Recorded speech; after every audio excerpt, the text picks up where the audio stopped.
Bonjour. Alors moi, je partage avec Victoria et Elisabeth, les héroïnes d'Éric Reinhardt, j'aime beaucoup cet auteur, le métier de DRH, directrice des ressources humaines. Et aujourd'hui, je viens vous parler d'une face moins connue du métier de DRH, mais qui le rend pour moi passionnant.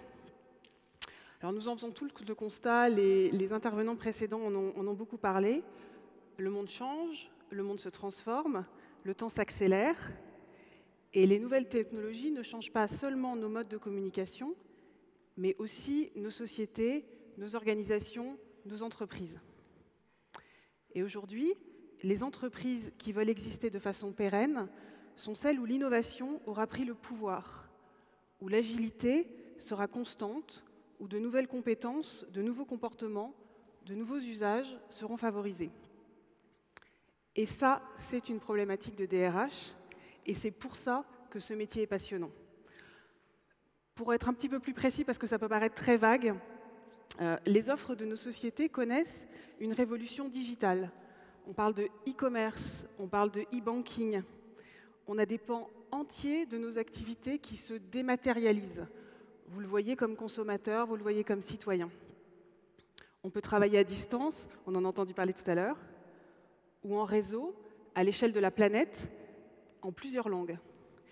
La question qui se pose là, c'est comment digitaliser nos organisations. Ça, c'est une problématique qui se pose à nous, DRH. Qu'est-ce que ça signifie travailler dans ce nouveau contexte? Ça me semble très important parce que ce n'est pas l'image qu'on a d'habitude des DRH et c'est vraiment le sujet qui nous préoccupe. Parce que pour la première fois, 4 générations se côtoient dans nos organisations. Nos entreprises, elles ne sont plus ponctuellement internationales, elles le deviennent structurellement. Je peux avoir de façon très courante maintenant un fournisseur, un client, un manager qui est indien, brésilien. Et on a une diversité dont on nous parle qui doit être une force.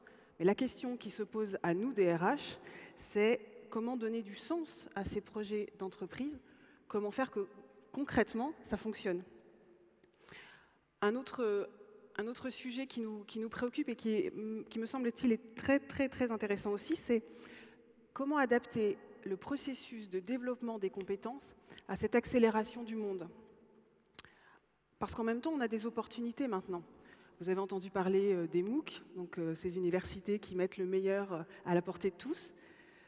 On a le coaching, on a le e-learning, on a le mentoring, enfin on a vraiment une offre assez vaste de modalités pour développer les compétences et s'adapter justement à ce monde qui change.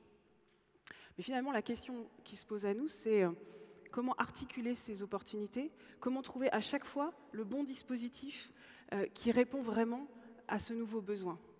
Et même plus profondément, la question qui se pose maintenant, c'est comment apprend-on à l'ère numérique? On ne peut pas penser que les choses n'ont pas changé.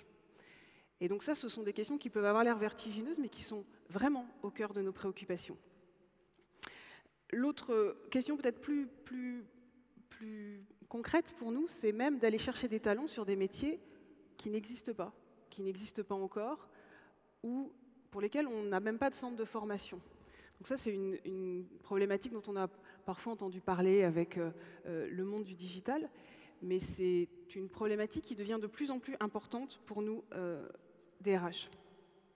Mais je vous rassure, DRH, c'est pour ça que c'est passionnant, mais on ne nous demande pas seulement de trouver des nouveaux enjeux, on nous demande aussi d'apporter des solutions, et des solutions qui sont forcément innovantes, puisque les problèmes sont inédits. Et apporter des solutions innovantes à des questions inédites, pas seulement pour des grosses organisations, parce qu'on pourrait avoir l'impression que ces questions sont très vastes et concernent exclusivement des très grandes entreprises.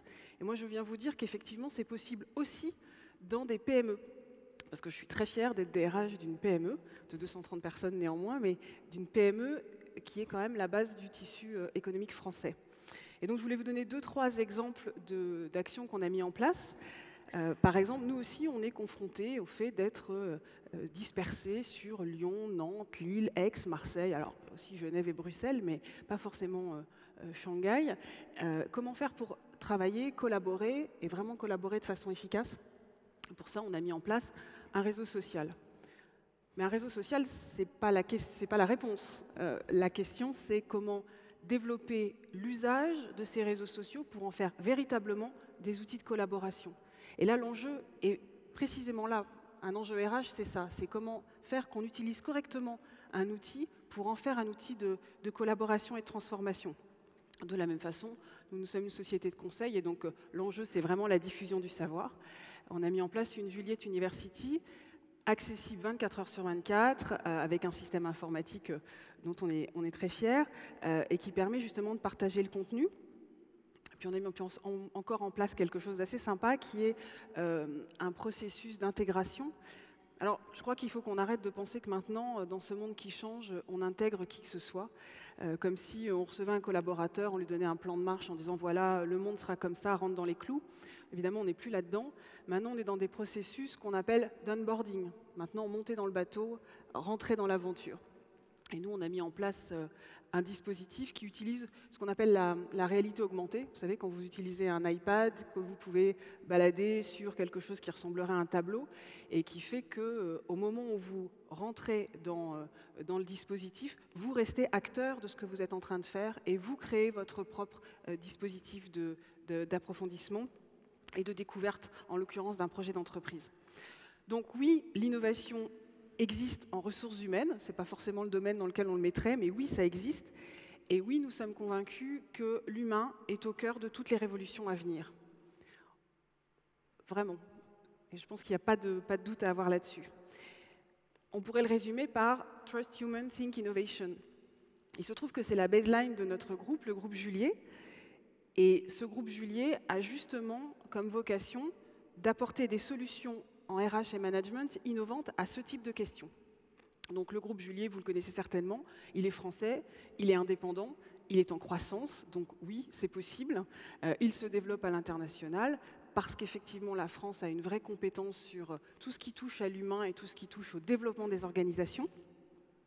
Et pour vous donner un exemple de solutions qui ne sont pas forcément dédiées aux PME, mais qui sont des solutions innovantes, vous entendez parler d'un grand projet qui est l'Europe. L'Europe, ce n'est pas seulement un projet économique, ce n'est pas seulement un projet politique, c'est un projet qui est porté par une administration.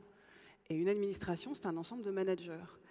Et développer une culture commune de l'ensemble de ces managers, de ces 27 institutions et agences de l'Union européenne, c'est par exemple un défi auquel nous nous sommes attelés et qui nous rend très fiers. On travaille aussi, par exemple, sur le déploiement de méthodes de conduite du changement pour faire que cette question maintenant fondamentale du changement, qui avant était seulement temporaire, on s'adaptait à un changement, maintenant il faut que la conduite du changement devienne une capacité pour chacun des managers d'une organisation à être toujours dans le mouvement en fait, et à l'accompagner et non pas à le subir.